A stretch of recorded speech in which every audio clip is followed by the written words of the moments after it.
Paz de Cristo, hermanos.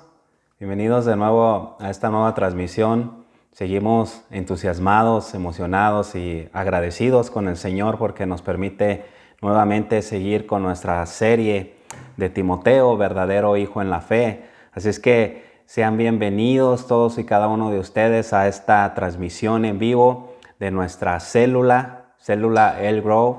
Así nos hacemos llamar, la comunidad de los llamados. ¿Por qué? Porque hemos sido somos una comunidad de gente llamada por Dios para proclamar las buenas nuevas de salvación, para hacer llegar ese mensaje, ¿verdad? Que transforma vidas, que transforma corazones. Y también somos parte de esos llamados, ¿verdad? Que somos aquellos que el Señor ha elegido para llevar su preciosa semilla del Evangelio. Así es que sean bienvenidos a esta transmisión, a los que nos están viendo desde sus hogares, los que nos están viendo, no sé, de algún otro lugar, ahí desde su teléfono, desde su carro. Sean bendecidos por medio de la palabra de Dios en esta hora. Seguimos con nuestra serie de Timoteo. Estamos es la tercera enseñanza. Todavía no podemos salir del primer capítulo, así es que juntos vayamos a ver qué nos tiene el Señor para nuestras vidas en esta hermosa tarde. Así es que bienvenidos nuevamente a esta enseñanza de nuestra serie de Timoteo, verdadero hijo en la fe. Y la enseñanza del día de hoy le hemos titulado Gracia abundante, la gracia que siempre está presente en nuestras vidas, la gracia de Dios, ese regalo inmerecido de parte de Dios. Así es que vamos a ir juntos a introducirnos en este tema. Con la ayuda del Señor vamos a estar desarrollando verso a verso desde el versículo 12 del primer capítulo de Timoteo, de Primera de Timoteo, hasta el versículo 20. Con la ayuda del Señor vamos a estar desglosando paso a paso. Así es que permítame hacer una breve oración, si hay necesidad en sus corazones, si ustedes tienen alguna necesidad, pues es momento para hacerlo notorio. Y si no alcanzamos ahorita a orar por esa necesidad, pues recuérdenmelo durante la transmisión para que no se me olvide. Y al final estaremos orando por las necesidades de todos los que estén necesitados. Creo que todos necesitamos algo de parte de Dios y el Señor está más que presto para bendecirnos, para suplir cada una de nuestras necesidades conforme a sus riquezas en gloria. Así es que, bienvenidos mis hermanos, vamos a orar. Señor, te damos muchas gracias. Gracias Dios porque nos has permitido llegar hasta aquí con el propósito, Señor, de estudiar tu palabra, profundizar en ella. Padre, nuestros corazones están dispuestos a que tú nos hables, a que tú nos ministres por medio de tu palabra. Te pedimos, Señor, si hay alguna necesidad, si alguien está atravesando una enfermedad, si alguien perdió su empleo, si alguien está batallando con su economía, Señor, yo te pido, Señor, que tú suplas cada una de sus necesidades conforme a tus riquezas en gloria. Te lo pedimos en el poderoso nombre de Jesucristo. Amén. Amén, amén. Vamos a leer. Dice Primera de Timoteo capítulo 12 en adelante. Se lee de la siguiente manera. Doy gracias al que me fortaleció, a Cristo Jesús, nuestro Señor, porque me tuvo por fiel poniéndome en ministerio, habiendo yo sido antes blasfemo, perseguidor e injuriador, mas fui recibido a misericordia porque lo hice por ignorancia de nuestro Señor,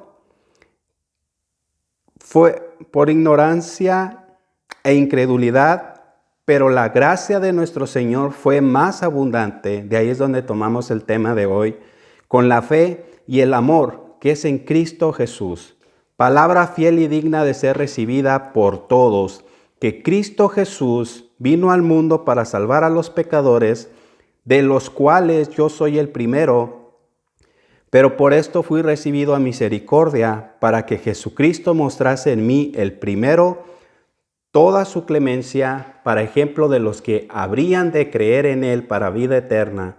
Por tanto, al Rey de los siglos, inmortal, invisible, al único y sabio Dios, sea honor y gloria por los siglos de los siglos. Amén. Este mandamiento, hijo Timoteo, te encargo, para que conforme a las profecías que se hicieron antes en cuanto a ti, milites por ellas la buena milicia, manteniendo la fe y buena conciencia, desechando la cual naufragaron en cuanto a la fe algunos, de los cuales son Himeneo y Alejandro, a quienes entregué a Satanás, para que aprendan a no blasfemar. Amén. Según el glorioso Evangelio del Dios bendito. Este es el testimonio personal del apóstol Pablo, así es como él se presenta, como él presenta lo que fue antes de venir a Cristo, a lo que es ahora que está en Cristo. Y empieza diciendo, según el glorioso Evangelio del Dios bendito, que a mí me ha sido encomendado. Pablo había recibido la encomienda de parte de nuestro Señor Jesucristo de proclamar ese evangelio, de predicar ese evangelio a toda criatura.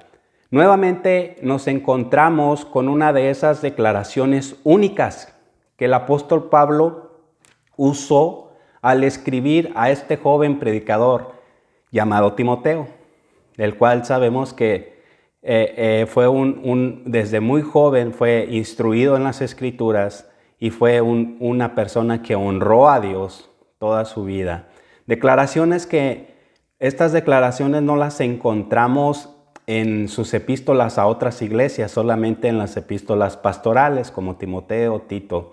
Continuamos leyendo en el versículo 12. Dice, doy gracias al que me fortaleció.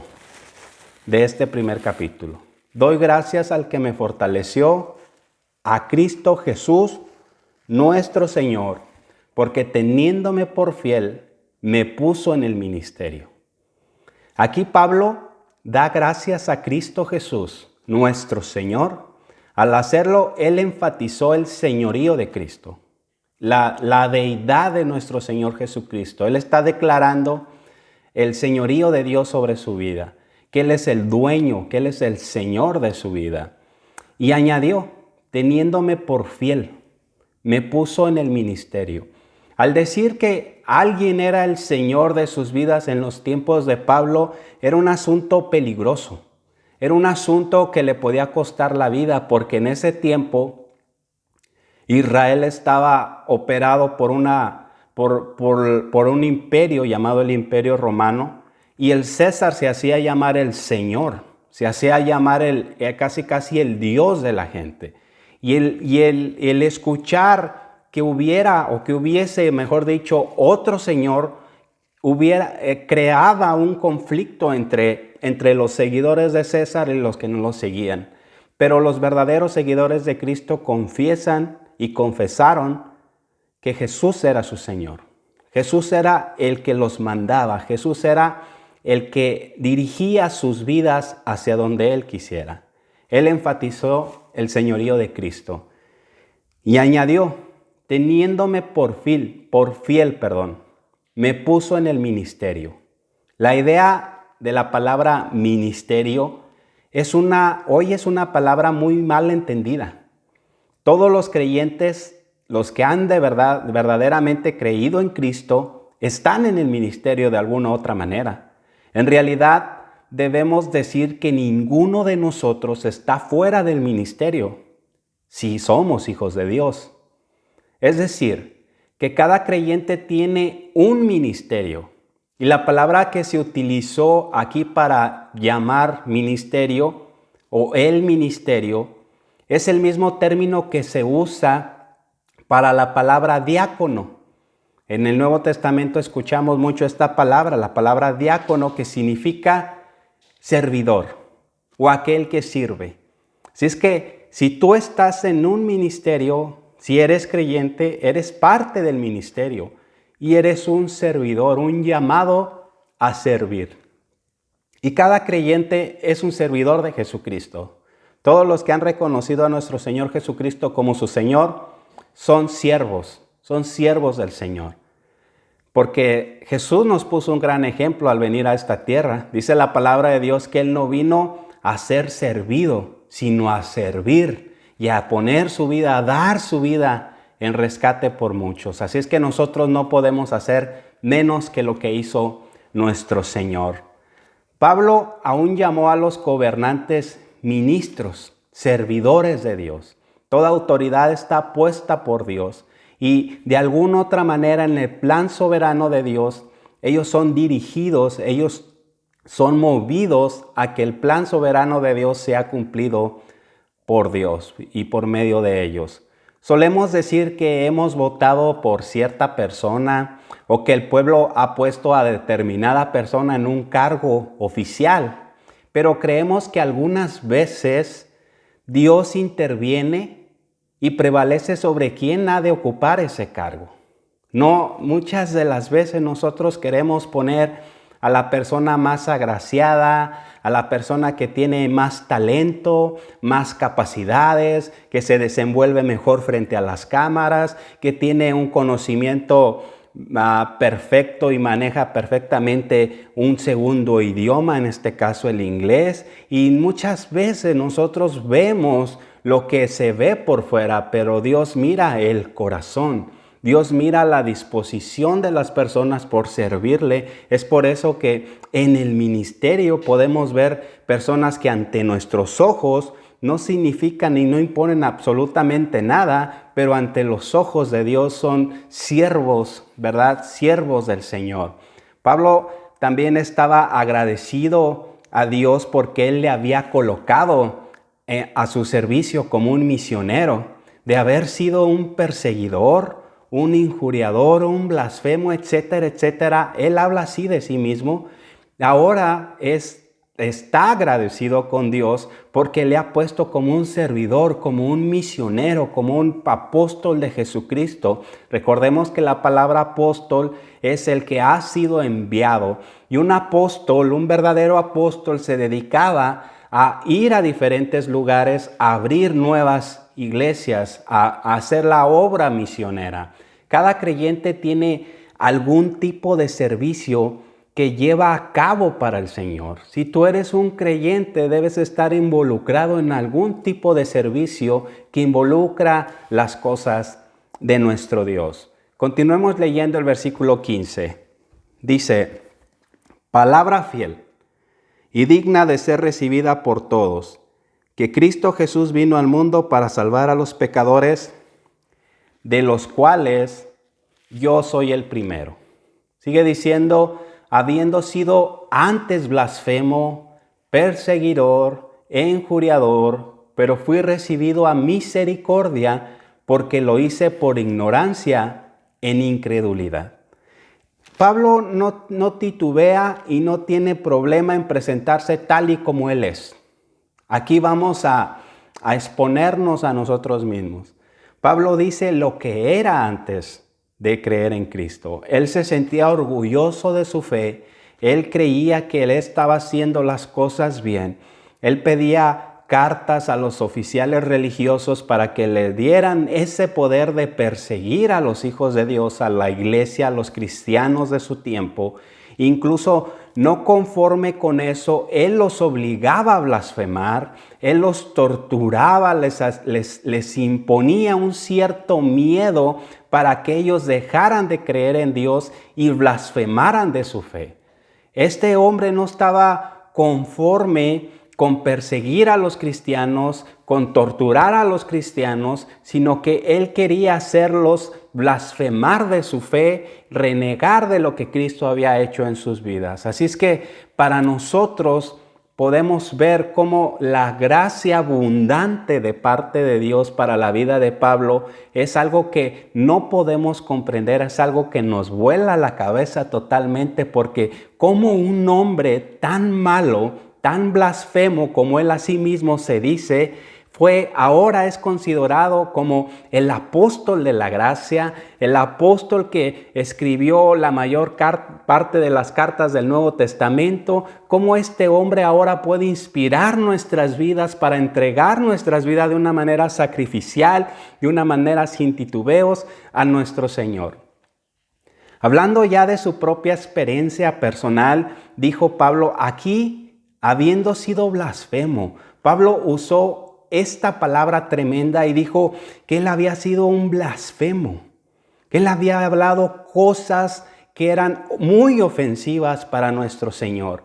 Él había blasfemado de nuestro Señor Jesucristo porque no le conocía.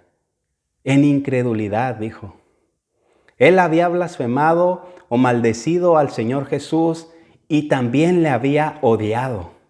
Le había odiado con todas las fuerzas de su ser. Pablo dijo que había sido un blasfemo, un perseguidor y que había injuriado a la iglesia, no solamente al Señor, sino a los que seguían a nuestro Señor. Y después añadió, pero fui recibido a misericordia. Oh, qué grande es la misericordia de Dios. Aquí el pero sí vale, pero fui recibido a misericordia. Cuando Pablo habló de su salvación, dijo que había sido salvado por la gracia de Dios. Todos nosotros fuimos salvados por la gracia de Dios si estás en Cristo. Fue la misericordia y la compasión de Dios lo que le colocó en el ministerio cristiano. No fueron sus credenciales como fariseo, como estudioso de la ley, como persona religiosa. No fue eso lo que lo colocó en el ministerio, sino la pura gracia y la misericordia de Dios. Si ahora nosotros hemos recibido a Cristo y estamos en Cristo, es por gracia, por misericordia, no por nuestros propios esfuerzos ni por nuestros propios méritos. Algunos de nosotros, por ejemplo, nunca pudimos entender por qué el Señor nos utiliza en esta clase de servicio para Él, presentando la palabra de Dios. En mi caso, yo no puedo entender eso, porque el Señor dispuso de mi vida para poder yo comunicar esta palabra tan preciosa. Habiendo gente mucho más preparada, habiendo gente con mucha más facilidad de palabra, habiendo gente que no es para nada tímida, Dios decidió escoger a lo vil y menospreciado del mundo para avergonzar a los sabios. Si alguien nos hubiera dicho hace algunos años que íbamos a estar ocupados en esta tarea, quizás lo hubiéramos considerado algo absurdo o imposible de realizar, algo que nunca en la vida iba a pasar. Pero mírate ahora. Ahora has creído en Cristo, ahora le sirves a Cristo, ahora Dios te ha puesto en un lugar que tú nunca pensaste que ibas a estar, ahora le estás sirviendo, ahora estás comunicando ese evangelio a otros. Ese evangelio que un día tú recibiste, va a haber un día en que tú se lo vas a proclamar a otros y esos otros se lo van a proclamar a otros. Es lo que hizo el apóstol Pablo. Un discípulo que aprendió directamente de Jesucristo, comunicando esas benditas palabras a otro discípulo, y Timoteo se lo compartió a otro discípulo, y así es como la iglesia llegó hasta el punto en el que estamos hoy en día. Pero Dios, por su misericordia, nos ha colocado en su servicio, es decir, en su ministerio. Si tú eres creyente, eres parte de su ministerio. Él es rico en misericordia. Y gracias a ella hemos podido continuar adelante, a pesar de las muchas dificultades y limitaciones. Porque somos seres limitados, somos seres que carecemos de muchas cosas, pero el Señor ha decidido proclamar su evangelio por medio de personas comunes y corrientes como tú y como yo. En el versículo 13 vemos que con toda sinceridad y no con la intención de evadir su responsabilidad, el apóstol Pablo dijo, lo hice por ignorancia, en incredulidad. Todo eso que él hizo, todas esas cosas que él hizo para hacer renegar de la fe a los seguidores de Cristo, lo hizo por ignorancia, en incredulidad. Y yo creo que aquí muchos podemos introducir parte de nuestro testimonio. ¿Cuántas veces tratamos y juzgamos mal a aquellas personas que habían decidido entregar su vida a Cristo? Cuando yo era un estudiante en primaria, tenía una compañera que recuerdo su nombre, se llamaba Miriam, y ella era cristiana. Y yo le decía, le hacía una especie de bullying. En ese tiempo no conocíamos ese término, pero yo ya hacía bullying en ese tiempo. Le decía, ahí viene la cristiana, ahí viene el aleluya, ahí viene esta persona. Y mírame ahora. Mírame ahora, y ahora yo soy parte del pueblo de Dios, de los elegidos de Dios, y estoy compartiendo ese bendito evangelio que ella en un tiempo, desde ese tiempo estaba creyéndolo. Había sido la condición de Pablo también, antes del encuentro con Cristo, y fue la condición de todos nosotros antes de que acudiéramos al Señor. En el versículo 14 de este primer capítulo dice, y la gracia de nuestro Señor fue más abundante con la fe y el amor que es en Cristo Jesús.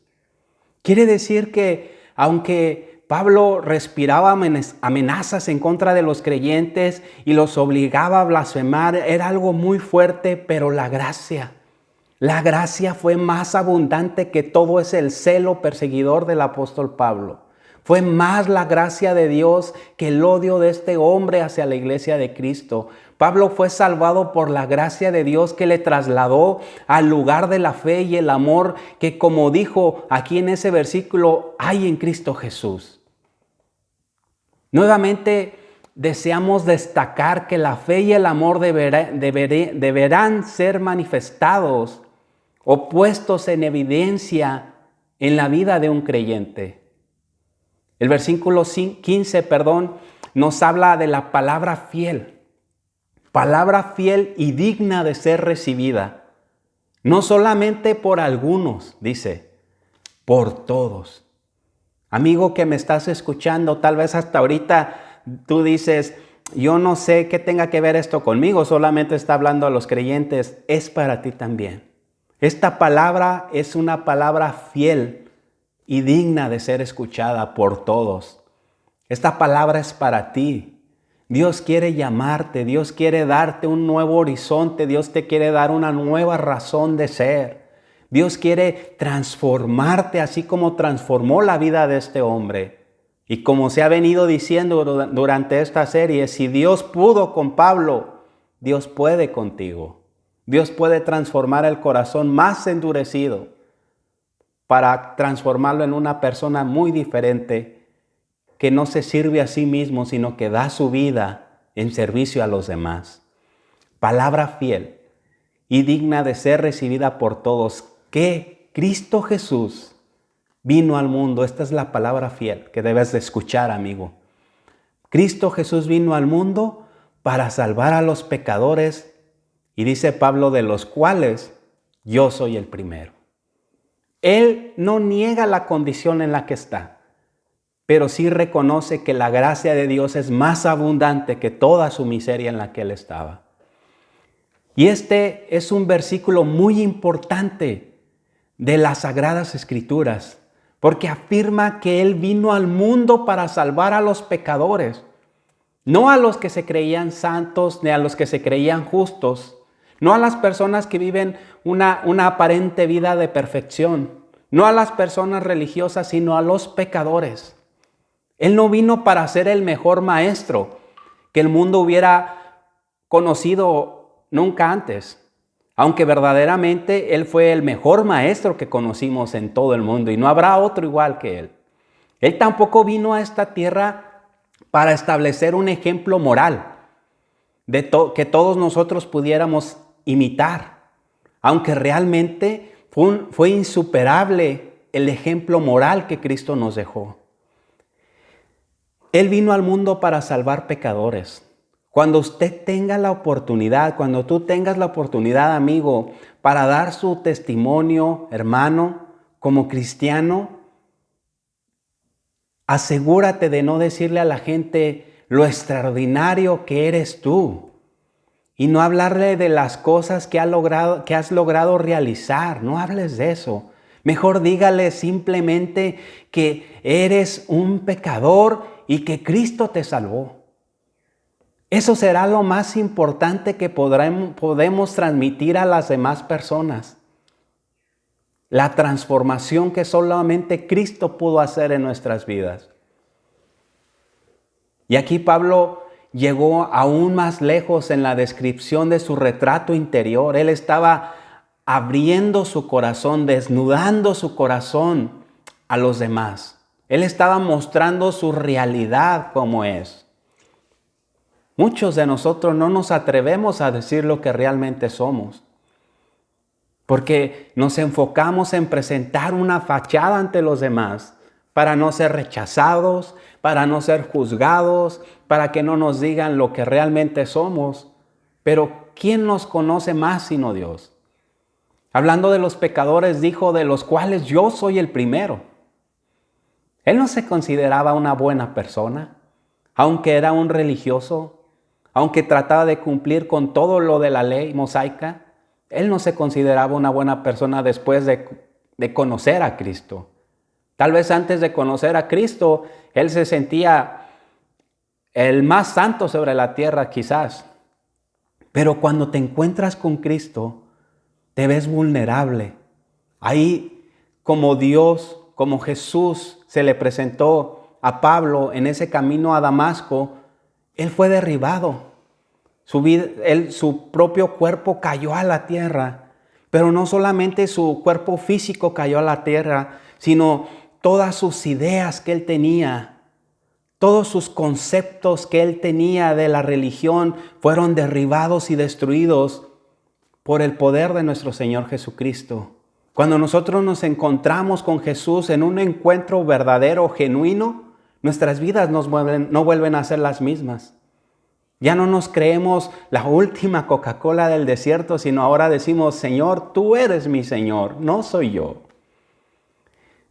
Él aquí no estaba utilizando una hipérbole, es decir, que no estaba aumentando o exagerando, ni disminuyendo tampoco excesivamente la condición que le caracterizó en la etapa anterior de su vida. No estaba expresándose por medio de una oratoria elocuente, como que para hablar muy bonito y apantallar a los demás. No estaba haciéndolo por hacer. Estaba simplemente diciendo la verdad. Se consideraba el principal de los pecadores. Había blasfemado al Señor Jesús y se había burlado de él. Por eso es que cuando tiene ese encuentro con Jesús le dice, ¿por qué me persigue?, le dice el Señor. Él aparentemente estaba persiguiendo a la iglesia del Señor, pero como ya te lo había dicho, Dios se lo toma personal. A pesar de todo este pasado, Pablo pudo decir, yo he sido salvo. Esas palabras yo las quisiera escuchar de ti también, amigo. Yo he sido salvo. Yo antes era, pero por la gracia que fue más abundante que mi pecado, yo he sido salvo. Esta fue una evidencia más de que el Señor Jesús vino para salvar a los pecadores. Por ello, si alguien hoy dijera, no creo que Cristo pueda salvarme a mí, porque soy uno de los peores, estaría equivocado. Porque el primero de los pecadores pudo decir, yo he sido salvo. He peleado la buena batalla, he guardado la fe. Pablo, por sus pensamientos y acciones en contra de Cristo, fue el principal entre los pecadores.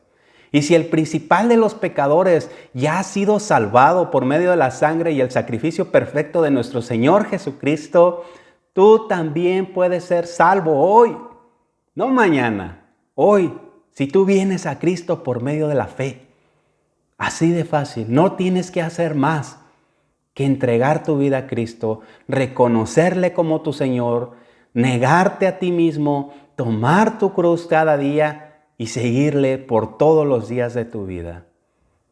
Todo lo que necesitas es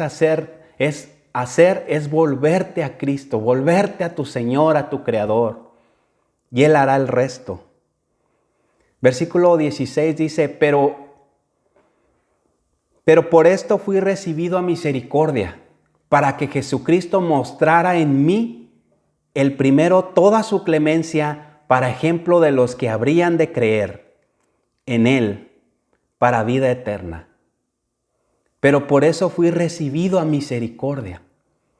Como traduce otra versión, dice, pero precisamente por eso Dios fue misericordioso conmigo. Y la palabra misericordia ya habíamos dado la definición, y es tener amor por el miserable, sentir compasión, tener corazón por el miserable. Dios tiene compasión por nosotros. Dios nos ve en nuestra realidad y nos ve dignos de ser salvados, aunque no somos dignos. Fue bien evidente para todos los cristianos y para quienes le conocían que él había necesitado la misericordia de Dios para convertirse en un ministro del Señor, en un misionero.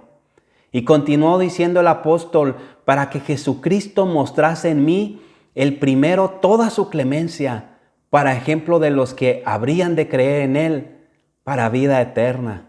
Pablo dijo que no solo él era un predicador, sino también un ejemplo del evangelio, y no lo estaba diciendo en tono como de creerse más que los demás, sino que para darnos a entender a nosotros que podemos ser ejemplo para los demás.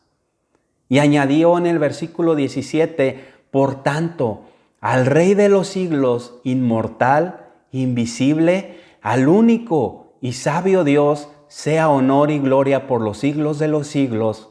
Amén.